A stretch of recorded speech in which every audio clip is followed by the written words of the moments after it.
Welcome to another episode of building this piece of shit bike. And so I say that jokingly, that's mine. I am frustrated for all the hardship it's put me through, and therefore it's my piece of shit. I enjoy it, and I shouldn't have to elaborate anymore. I have already, and now you guys know I actually like this bike, and let's move on from that topic. So last time we were here, a lot of situations happened with this. We had a stud that broke. We had a nut that was stuck, all part of the exhaust. I'll show you what happened. So you probably already noticed there's no tire. I've already started it. I didn't get to film that portion. I mean, this is not a how to do this. This is definitely not instructional at all. This is just updates on when I build my stuff. And so we took off the rear tire. That is the old spoke tire. I'll be using the hardware, and that's it. I actually have a better rotor, and then we're not reusing, we're not touching the belt sprocket anymore. We'll be going over to this tubeless setup. I painted this rim black. It's like several thousand coats, almost like powder coat. It's really nice. And this it was just a normal can of paint. And I tested to make sure that my axle fit. So this is just a shoo-in that it's gonna work. So as you can see, this I don't really need. I know that works. We'll be putting on, and I lightly put it there. I haven't torqued anything down yet, but we're just transferring over the bolts from that guy. I should get new hardware, but this is my stunt bike, and these are pretty decent bolts. This is a sprocket for a chain. And then we have our chain, and then we have our front and rear sprocket. It comes with the spacers, and then we have the sprocket that'll be going into our nifty little area here.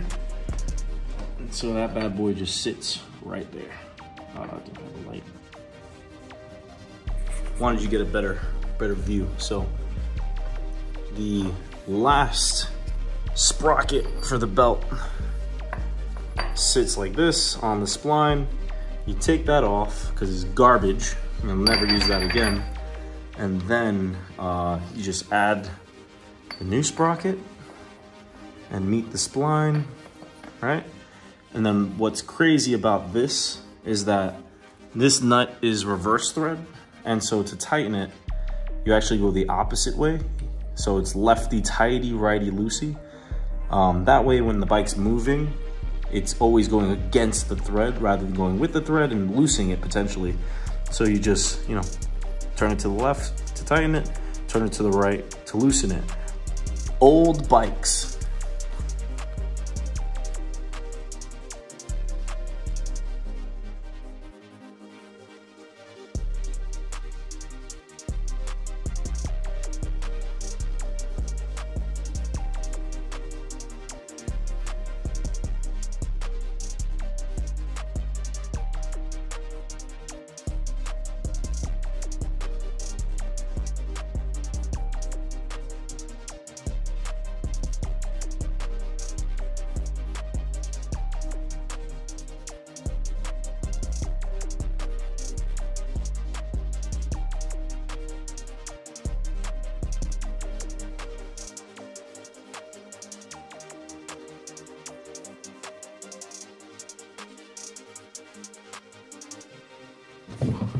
So generally, you want to do a star pattern when tightening these guys up. So star would just be like from here, here, here, here, here, right? And torque spec is nice. And don't be like me.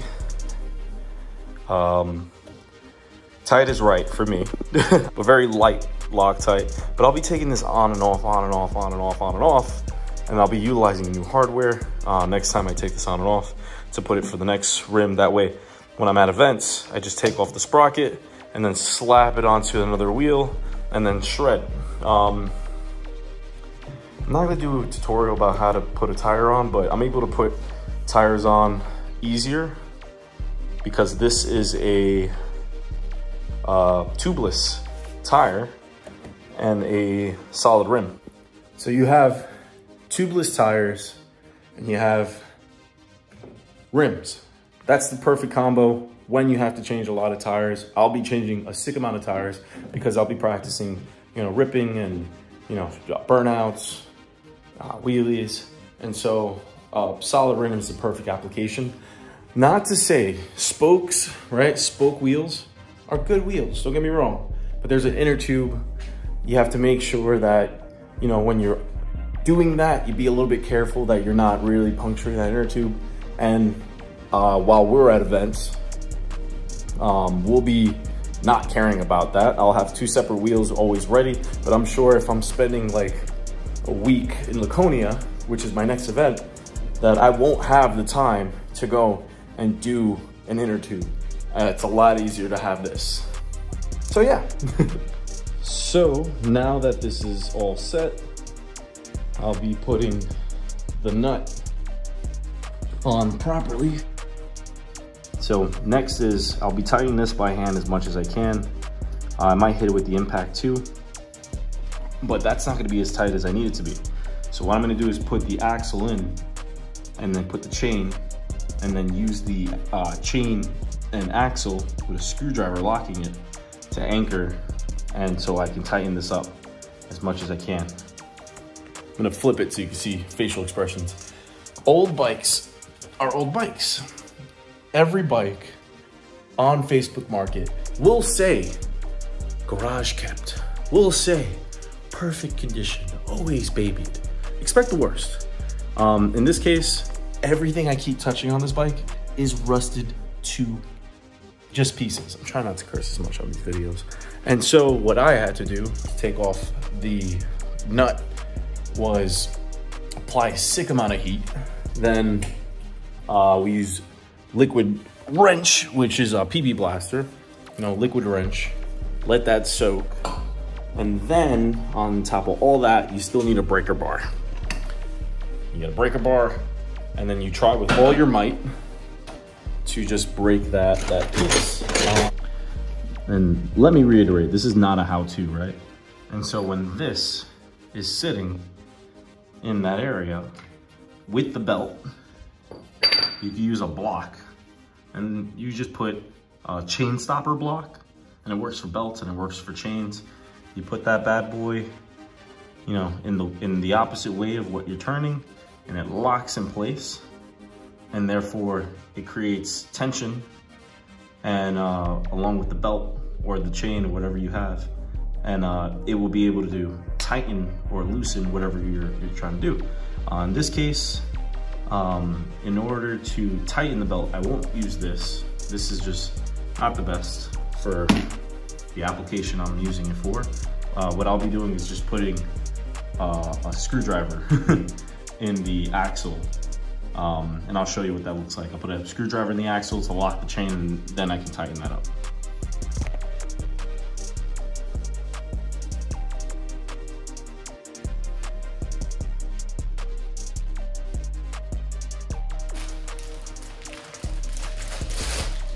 The worst part about this is that this is covered in like the lubricant, and it's super sticky.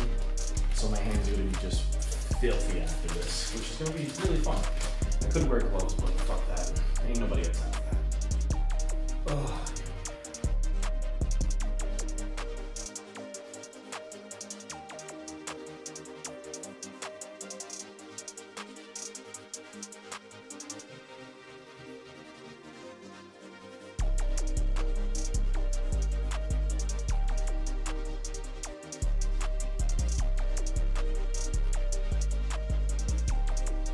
You want to make sure you got a pretty thin screwdriver.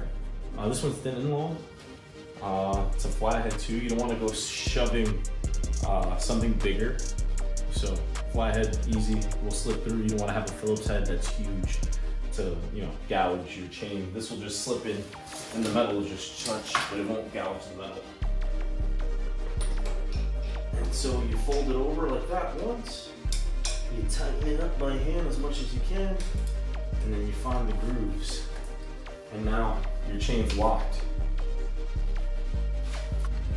And so you can see now if I were to start pushing this guy in to tighten him, it's just not moving now. Since it's locked and it's really tight, all that tension just pushes backward. And now I can tighten this as much as I want. And you can see it'll just push against the screwdriver. And now I have all the tension in the world to tighten it up. And so if we go in here, we had a nut stuck on both sides, managed to get it out by welding and fixing that. And then our new challenge today is taking out this singular stud. We'll be welding a nut to it, and then hopefully we'll be able to extract it and torque it out. So that's the new challenge. Now let me show you what's going on. So here is where we tried heat, we tried to tap it, we tried everything. And I mean, it's really dirty and cruddy right now, but it's shot. It's shot. I mean, what's gonna happen is I'm gonna have to take it to a shop. They're gonna have to just flatten everything out, and then they can tap it in and then make a new hole. So now I'm in my attic. I have everything for my chain conversion kit, which is like, it's bittersweet. It's bittersweet. I was trying to keep the 883 as stock to have fun, to pop and ride and rip. That's not gonna happen, but like I said, bittersweet. These are 1200 heads. These are from Motor Shop. Now I can, you know, reevaluate, see what's the best choice. If the heads are coming in, let's put the 1200 kit in, and now let's button up a brand new motor with new heads. Obviously, I'm not gonna have an issue with rusty this or rusty that. I'm able to pull the heads out, have an entirely new platform, essentially a new engine. Just the bottom end stays the same from like the trans and the rocker box. That all stays the same, but that's all in good shape anyway. So that is the mission now. I'm gonna start cleaning up the shop. I gotta really clean the bike, because now the bike, after so many countless of times of trying to weld and trying to put a bolt on where that stud was, it's so cold fused. That stud was literally never taken off, and this bike had lived almost its entire life outside. It's an $800 bike, you know? I'm not that mad. I'm just tired. I'm tired of fucking doing work on it. I really want to do more shredding than actual repairing. So my dyno is down. I have a tracker build that needs work, and now the one reliable bike that I was going to keep just simple and do a chain conversion kit and take off the exhaust happens to need a whole build now. That being said, let's start building. So I'm going to clean the shop, because in order to do an engine build, you can't have like crap on the floor. There's like weld metal and dust from because this is a flux core, there's dust all over the floor. And so I'm just gonna give this place a nice cleaning. I'm gonna take the front end off, the tank off, and empty the oil, and then the rest is for another day. We're doing the engine build, right? That's a go. Engine build, we can't utilize the front jugs, so since the front jugs are coming off, might as well just undo everything. But I need to prep the entirety of this bike for that process, so I'm not gonna put a rear tire. Rear tire is gonna stay off for the bit, just so it's easy to transport. I'm gonna take the front end off, I'm gonna take the tank off, and I just want it to be like this so I can roll it around the shop and put it in a corner. Whew. It's really hard, by the way, to stay motivated this long after having this many defeats. So we don't have a front, we don't have a rear, everything's off. Reason being is that this is super easy to fucking bring back and forth around the shop. It takes a lot less space to takes a lot less space this way. During the build, we're going to be utilizing and needing as much space as possible. And instead of having everything in the way or it teetering and tottering, and I've noticed even while I'm taking off the front, which should be fairly easy, I'm bumping into the same issues that I've had even with the Stunt. Majority of these bolts are all frozen, cold welded, which means like it stood over seasons and it doesn't move.